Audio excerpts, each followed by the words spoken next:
Israel ya bernama Golda Meir itu keceplosan dan dia mengatakan kalimat yang berbahaya dan tampaknya sekarang kalimat itu belum pernah diralat. Dia mengatakan begini, there was no such thing as Palestinian. Jadi banyak orang Israel seperti Golda Meir menyangkal bahwa ada orang Palestina di tanah itu sendiri. Mereka kira itu adalah tanah yang dulu gitu ya. Mereka bisa klaim padahal kondisi Palestina sudah seperti Indonesia sebenarnya. Sudah menjadi ruang percampuran bangsa-bangsa. Dan karena orang Israel menolak menghargai Palestina, maka muncullah apa yang disebut konflik sampai hari ini. Ya. Nah, saya mau 1-2 menit mau menambah sedikit kompleksitas persoalannya. Mengapa Amerika seolah-olah tadi Pak Sudarnoto mau ngirim surat, saya kira itu baik sekali Pak. Kenapa Amerika seolah-olah mendukung Israel? Ya. Ada yang mengatakan, tapi ini satu faktor, selain faktor yang lebih kompleks, adalah bahwa di Amerika ada namanya lobis-lobis orang Yahudi. Kita tahu misalnya kota New York itu, katakannya 1/4 isi kota New York itu orang Yahudi, ya, Yahudi diaspora. Tapi juga yang menarik, saudara-saudara, bahwa banyak orang Kristen di Amerika khususnya dari kelompok tertentu yang mendukung negara Israel. Ya. Kenapa? Karena dalam teologi Kristen tertentu itu, ya, mereka mengembangkan apa yang disebut Kristen Zionis. Jadi ada juga orang-orang Zionis Kristen di Amerika khususnya, dan mereka itu yakin, keyakinannya aneh sebenarnya, keyakinannya begini, untuk akhir zaman maka perlu semua orang Israel kembali, ya, sebab akan ada nanti perang namanya Armageddon begitu ya di Megiddo, satu pelataran dataran rendah gitulah ya. Dan orang Kristen itu yakin bahwa untuk kedatangan Kristus kedua kali gitu ya, untuk kiamat akhir zaman katakanlah, maka orang Israel mesti betul-betul berkumpul lagi di Israel begitu. Nah, dengan keyakinan ini mereka membela negara Israel sebab menurut mereka dengan itulah nanti akhir zaman akan datang. Nah, keyakinan ini mengakibatkan lobby-lobby dan dana-dana orang-orang Kristen Amerika tertentu itu banyak mempengaruhi kebijakan Presiden Amerika, begitu ya, terutama Partai Republik ya, terutama George Bush dulu. Tapi Partai Demokrat jauh lebih berpikir kritis atas masalah ini, dan orang seperti Joe Biden menurut saya, baru Joe Biden kan mengatakan stop eskalasi perang, stop peperangan, dan orang-orang Demokrat jauh lebih mengerti bahwa masalah konflik Israel Palestina adalah masalah perebutan tanah seperti kata Pak Profesor Sudarnoto tadi, dan harus diselesaikan dengan apa yang disepakati di Oslo, yaitu two state solution, solusi berdirinya dua negara yang independen, yang seperti sama dengan pembukaan Undang-Undang 45 ya, bahwa kemerdekaan adalah hak segala bangsa dan kita harus juga mendukung kemerdekaan bangsa, baik bangsa Israel, begitu juga bangsa Palestina, dan tampaknya itu menjadi jalan damai. Nah, untuk terakhir, 2 menit yang terakhir, saya akan membacakan sikap Dewan Gereja Sedunia atas konflik Palestina Israel. Ada beberapa poin ya, saya akan bacakan. Yang pertama, rakyat Palestina memiliki hak untuk menentukan nasib sendiri, self-determination, itu yang pertama. Yang kedua, Israel dan keamanan masyarakatnya perlu diakui. Jadi Israel perlu bebas dari merasa terancam. 3, Yerusalem haruslah menjadi sebuah kota yang terbuka, inklusif, dan boleh didiami bersama-sama. Jadi jangan ada klaim-klaim yang katakanlah diskriminatif di kota Yerusalem. Keempat, pendudukan, itu occupation, adalah ilegal. Maksudnya ini pendudukan Israel ya. Demikian juga ekspansi yang terus-menerus berlangsung melalui alasan-alasan apapun, tapi tetap sebagai sebuah pendudukan. Yang berikutnya, tembok pemisah adalah ilegal. Jadi tembok-tembok yang didirikan Israel itu ilegal. Yang berikutnya, dukungan terhadap solusi dua negara, two-state solution, itu menjadi dukungan gereja-gereja sedunia terhadap konflik Palestina-Israel. Yang berikutnya, gereja-gereja di seluruh dunia kiranya mendukung gerakan perdamaian, ya, seperti yang tadi kata Pak Sudarnoto, sekalian juga gerakan kemanusiaan. Kita tahu, terutama negara-negara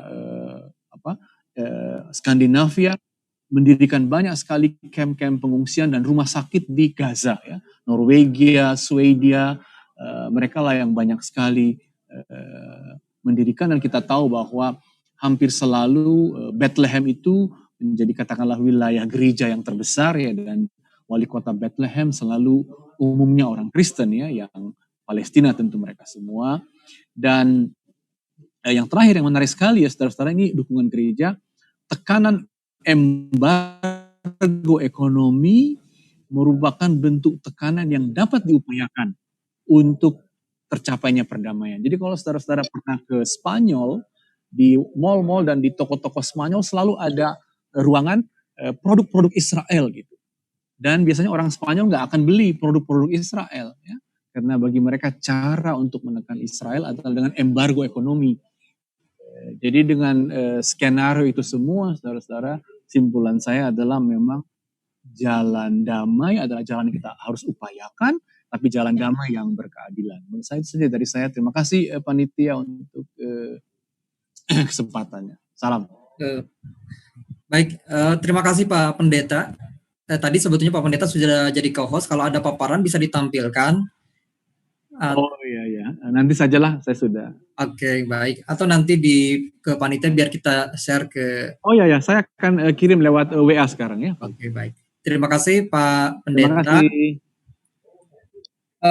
Sebetulnya memang tadi kita senang mendengar Pak Pendeta, paparannya cukup jernih apa yang disampaikan, dan memang tentang Zionisme ini juga tadi belum lengkap adanya. Kita mungkin nanti akan maksimalkan ya Pak Pendeta di sesi tanya jawab. Kita akan hadirkan narasumber yang ketiga. Ini sudah hadir juga bersama kita, Cak Heri Haryanto Azumi, Ketua Umum Forum Satu Bangsa, yang tentunya akan melihat secara konteks geopolitik yang ada terjadi di dunia hari ini. Silakan Cak Heri, saya persilakan.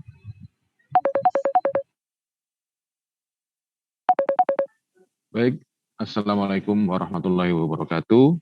Waalaikumsalam. Salam, salam sejahtera, salam kebajikan untuk kita semua. Om Santi. Panitia yang saya hormati, Kespangpol Jawa Barat, saya merasa sangat berbahagia pada hari ini karena bisa ketemu dengan sahabat-sahabat milenial Jawa Barat, juga dengan narasumber Pak Sudarnoto. Beliau terakhir ketemu di acara di pertemuan para ulama di istana waktu itu, Pak. Oh iya. Dengan Pendeta Martin, kita juga pernah ketemu waktu mengadakan dialog kemanusiaan lintas agama bersama Habib Umar bin Hafid dari Yaman. Oh iya betul. Juga dengan terima kasih. Iya. Saya ingin menyampaikan apresiasi saya atas terselenggaranya dialog pada sore hari ini. Pertama karena ada satu kesadaran baru bahwa tentang problem Palestina kita tidak bisa bicara secara agama satu saja. Kita harus bicara sebagai sebagai dalam satu kolektivitas ya bersama. Kita menyadari bahwa problematika Palestina tidak semata-mata problem agama, walaupun ada kaitan agama. Dan tentunya solusinya tidak juga bisa diselesaikan dengan nalar winning or lose. Tapi kita harus mencari cara bersama untuk menyampaikan dengan secara humanity, secara kemanusiaan. Tadi Profesor Sudarnoto sudah menyampaikan secara historik bagaimana pasang surut perdamaian di Israel dan Palestina. Dan kemudian Pendeta Martin sudah menyampaikan secara jernih dan cover both side bagaimana realitas perasaan warga Israel dan warga Palestina. Warga Palestina ditindas selama berpuluh-puluh tahun, dan warga Israel juga menemukan perasaan insecure akibat situasi yang ada. Nah, Karena itu pada kesempatan sore hari ini saya ingin menyampaikan juga bahwa memang kalau menurut saya problem Palestina Israel ini adalah problem yang diwariskan, problem yang ditinggalkan seperti dulu kita melihat the partitions of Pakistan dari India. Problematika yang sampai sekarang belum menemukan jalan damai secara permanen.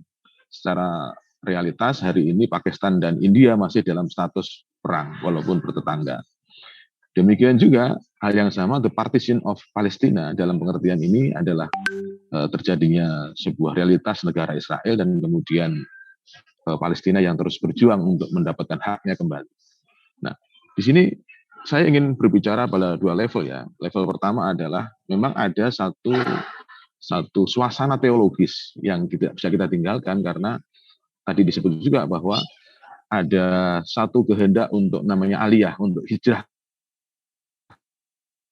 kembali ke negeri yang dijanjikan, negeri yang sempat mungkin dulu dijanjikan di dalam, termasuk juga tentang realitas bahwa semangat kita untuk berbagi kota suci Yerusalem itu juga berbasis pada suatu perasaan keagamaan, pada suatu suasana teologis sebenarnya kan. Kita semua memiliki tapak kaki yang sama-sama kuat di kota Yerusalem. Umat Islam juga sangat menghormati Yerusalem, umat Yahudi apalagi umat Kristiani juga demikian karena merupakan tempat kelahiran Al-Masih Yesus Kristus. Nah, di sini bagi saya sebenarnya solusi itu bisa dilakukan, bisa diambil, bisa dilakukan secara bersama-sama. Toh pada dasarnya apa yang tadi disampaikan tentang ketergantungan dukungan dari pihak-pihak yang bertarung di Palestina ya dan Israel. Israel sangat bergantung pada dukungan luar negeri sebenarnya. Karena tanpa dukungan luar negeri tidak mungkin sampai hari ini status Palestina sebagai negara yang non observer ya. Posisi Palestina kan masih observer berdasarkan atas perjanjian Oslo. Nah, ini artinya kita perlu bergerak satu langkah maju, yaitu bahwa kemudian pihak-pihak pendukung Palestina juga harus memberikan satu apresiasi terhadap realitas historik bahwa Israel kemudian mempunyai satu tanah di situ, dan kemudian juga pihak-pihak yang pro Israel itu memberikan satu kesempatan yang lebih kuat kepada Palestina untuk menjadi negara yang merdeka. Nah, sampai hari ini kira kita perlu satu langkah yang lebih jauh lagi dari sekedar perjanjian Oslo kedua yang kita tahu semua kemudian terhenti setelah Intifadah kedua pada tahun 2000. Nah, jadi kita memerlukan satu kondisi agar para pihak bisa bertemu dalam satu meja lagi, entah dengan hanya dukungan Amerika, entah kemudian kita bicara multilateral dialogue. Kalau selama ini yang mensponsori perdamaian kan Norway plus Amerika. Nah, hari ini saya kira dengan berubahnya peta geopolitik, negara-negara seperti Tiongkok, seperti Rusia, seperti Iran, seperti Indonesia bahkan, itu bisa menjadi sponsor perdamaian level ketiga, pasca Oslo kedua. Jadi kita harus membuat sebuah multilateral dialogue yang lebih solid, yang lebih kuat, dari sisi bahwa kemudian kekuatan-kekuatan besar ini ingin mensponsori perdamaian yang sebenarnya. Kecuali memang kalau Palestina atau Israel ini memang sengaja dijadikan sebagai kasus belli atau alasan untuk intervensi di kawasan Timur Tengah, itu lain hal lagi ya. Tapi kalau kita ingin mencapai sebuah perdamaian, saya kira great powers dengan negara-negara seperti Indonesia, Iran, mungkin Saudi, mungkin Turki itu bisa bersama-sama menjadi host bagi sebuah dialog multilateral yang lebih inklusif, yang bisa menjadi satu garantor bagi perdamaian yang lebih sustain di Palestina dan Israel. Tanpa itu saya kira konflik di Palestina dan Israel akan tetap menjadi alasan bagi gerakan-gerakan politik apapun yang bertujuan untuk memaksimalkan tercapainya tujuan-tujuan yang lebih bersifat kelompok, saya kira. Kita semua tahu bahwa memang di Timur Tengah telah terjadi satu rivalitas yang sudah berlangsung lama antara Iran dengan Saudi, Iran dengan Turki, karena basis-basis teologis maupun basis kepentingan regional dan basis afiliasi, terutama terkait dengan eksistensi masing-masing. Pasca mungkin revolusi Islam Iran tahun 1979 ya, itu saya kira perubahan besar telah terjadi di sana. Jadi sekali lagi apa yang telah disampaikan oleh Profesor dan tadi Pendeta Martin itu memberikan satu tanda bahwa kita harus memulai langkah baru bagi atau menjadi babak baru bagi suatu gerakan perdamaian yang lebih inklusif. Bagi kita bangsa Indonesia ini menjadi cermin bagi kita sebenarnya. Kita satu sisi memiliki solidaritas terhadap kondisi di luar negeri, tapi sisi lain kita juga harus memiliki solidaritas kebangsaan yang sama. Kenapa? Karena ini sebenarnya adalah tantangan bagi kita. Ketika kita terlalu berat bobot solidaritas berbasis keagamaan, maka kita berhadapan dengan solidaritas kebangsaan yang menjadi dasar berdirinya negara kita.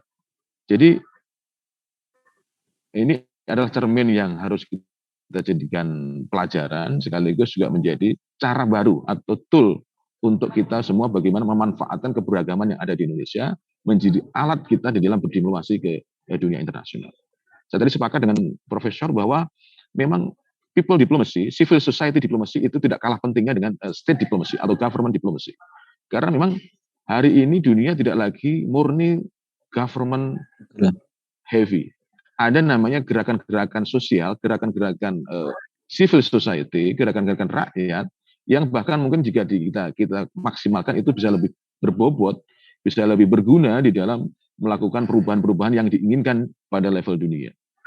Nah, kita lihat dalam respon beberapa minggu terakhir terkait dengan dukungan maupun dukungan yang pro Palestina maupun yang pro Israel di berbagai negara, saya kira itu menunjukkan bahwa dukungan itu sudah menjadi lintas bangsa dan lintas negara, baik yang pro Palestina maupun yang pro Israel. Nah, karena itu kemudian ada satu yang harus kita jadikan prinsip bahwa memang kalau seperti yang Gus Dur selalu katakan dan kemudian tadi dikutip oleh Romo atau Pendeta Martin bahwa tidak ada keadilan, tidak ada keadilan tanpa kebenaran. Nah, jadi saya kira poin pertama yang tadi saya sampaikan terkait dengan watak gerakan yang lebih inklusif tadi itu harus diterapkan. Karena kita juga sedang mempertaruhkan eksistensi Indonesia di sini, eksistensi keberagaman Indonesia pada saat kita berbicara tentang empati atau simpati berbasis keagamaan. Nah, jadi kita harus bisa mengelola ini, harus bisa membungkus ini sebagai kekuatan positif, yang mana kemudian kita tidak lagi justru kemudian menjadikan kasus Palestina itu menjadi sebab perpecahan di dalam negeri. Kita harus menjadikan modal di dalam negeri yang sudah beragam ini, yang sudah kuat ini untuk yang lain untuk duduk secara multilateral menjadi garansi bagi perdamaian di Palestina dan Israel. Nah, satu hal yang ingin saya sampaikan bahwa ada dua teologi yang saling bertarung di sana saat ini, yaitu bahwa ada satu keyakinan bahwa jika Mesias turun, jika Al-Mahdi turun, maka semua hal akan selesai, semua konflik akan selesai, dan mungkin suatu permanen peace situation mungkin begitu. Jadi antara Mahdisme dengan Masianisme yang seperti ini itu akan terus menjadi alat pembenar bagi konflik. Karena prinsipnya adalah bahwa kalau dari sisi Mahdisme adalah Mahdi akan turun pada saat chaos, pada saat terjadi konflik. Demikian juga ketika Mesias diharapkan turun ketika terjadi konflik. Nah, ini akan menjadi bahan bakar bagi konflik yang terus dan berkesinambungan. Karena itu di Indonesia yang menggunakan teologi harmoni, maka ini harus diekspor sebenarnya. Harmoni antar agama, win-win solution dalam berbagai hal. Kita berbicara adalah dalam konteks kemanusiaan. Gitu. Mungkin itu yang ingin saya sampaikan, dan sepenuhnya saya sangat apresiatif agar ke depan kita juga tidak hanya berbicara ketika sentimen keagamaan kita terganggu, tapi juga kita bisa empati dengan saudara-saudara kita yang beragama lain, yang juga mungkin mengalami masalah yang kurang lebih sama di tempat kita sendiri maupun di negara lain. Di masa depan saya kira kalau kita bicara solidaritas antar agama di dalam memberikan perdamaian dunia, mewujudkan perdamaian dunia, hal-hal seperti yang terjadi di Rohingya terkait dengan umat Islam di Rohingya, yang bicara mungkin tidak lagi hanya orang Islam, tapi umat Islam, tapi juga teman-teman dari umat Buddhis. Ketika terjadi penindasan terhadap umat Kristiani di daerah mayoritas Muslim misalnya, yang bicara tidak lagi umat Kristen, tapi juga umat Islam, dan demikian seterusnya. Sehingga apa yang kita ingat dengan satu suasana perdamaian yang lebih sustain, itu berangkat dari perubahan mindset kita sendiri di dalam melihat hal-hal yang lain di dunia. Itu. Demikian, terima kasih. Mungkin tidak perlu panjang. Saya berharap gerakan membela Palestina itu bukan karena semata-mata basisnya agama, tapi karena satu pertimbangan kemanusiaan. Kita juga memberikan ruang bagi simpati bagi warga Yahudi yang mungkin juga mengalami situasi yang insecure tadi.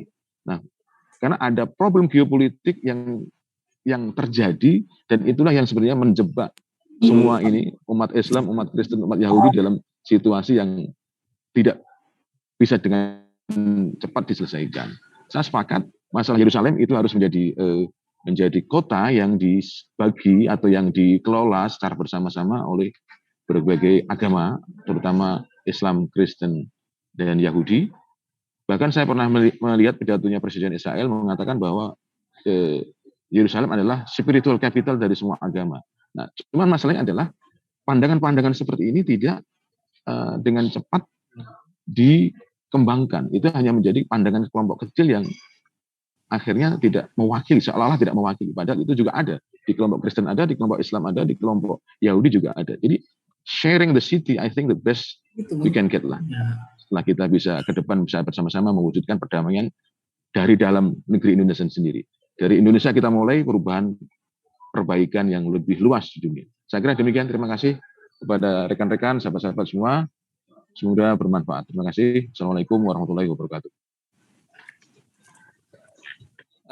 Baik, Waalaikumsalam warahmatullahi wabarakatuh. Terima kasih Cak Heri yang sudah menyampaikan sedikit tentang kondisi geopolitik yang terjadi di dunia. Memang tidak sederhana, dan tentunya negara-negara yang berkaitan juga hubungan antara negara-negara satu sama lain itu memang juga tidak sesederhana yang bisa kita pahami ya. Ada hubungan politik, ada hubungan ekonomi, dan lain sebagainya. Baik, untuk saudara-saudara sekalian yang ingin bertanya secara langsung, saya izinkan untuk raise hand atau mengangkat tangan. Ini tampaknya sudah ada beberapa orang yang ingin menanyakan langsung. Saya akan izinkan. Yang pertama,